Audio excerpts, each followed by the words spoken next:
One of the first choices you're going to have to make when you decide to buy a home is what type of home you want to purchase.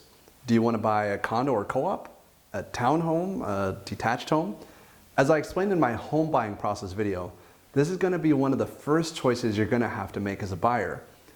I personally can't make the decision for you, but I can help with explaining the differences so you can make a choice that works best for you. Let's start off with what's commonly the two most unfamiliar of the group, condos and townhomes. A condo is basically an apartment that you own. You mainly own the airspace in between the walls. And because you don't technically own the roof or exterior or the building, you pay a higher HOA fee. In parts of my market, HOA fees can run $300 to $400 on a $150,000 condo. But there is a benefit to high HOA fees. Presuming the management is doing a good job with the funds, you won't have to ever pay for a roof. Garbage and water is usually included in the HOA fee and so forth. Maybe there's even a pool and some nice landscaping. All this is included with your HOA fee.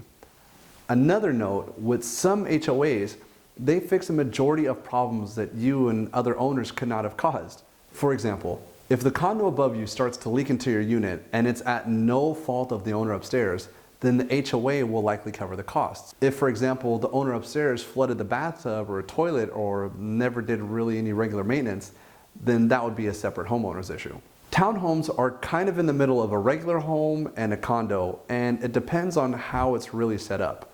For example, if your townhome complex shares roofs with the neighbors, usually the HOA is set up to repair and replace it. However, if your deck starts to need major repair, you're likely going to be responsible for replacing it, whereas a condo will replace it and fix it for you. Townhomes commonly are more expensive than condos as well, but the HOA fees are usually less, mainly because there's less common responsibility.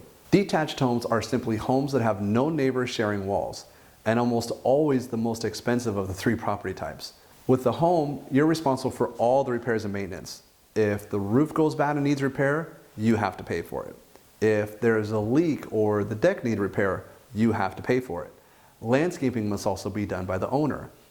All the garbage and water bills are also paid directly by you and not an HOA. However, in some developments, mostly newer ones, there's a small HOA fee. Usually this is paid by the neighborhood to maintain a local park and the greenery near the roadway, but usually not your own front lawn. Of course, there's also other versions of the primary three property types of housing. Co-ops are basically condos which you buy a percentage of. You commonly will see co-ops in areas like downtown San Francisco and especially in New York. Then there's homes which share a wall with the neighbor, usually called duets. There's also others that are less common nationally, but they may be more common in certain local markets. When it comes down to it, it's all a matter of personal preference. If you don't like to have to save up for any large repairs and you like the idea of close community or apartment style living and don't mind the privacy of your own yard, a condo may be the way to go. If you prefer to take care of everything yourself and like the idea of fully controlling all your bills, repairs, and having your own place to do with as you wish, then a detached home is probably going to be your best bet. And if you're somewhere in between where you would like to have a small yard but don't mind sharing expenses, then maybe a townhouse is for you. Either way, it's up to you as the buyer to make that choice. Now that's good to know.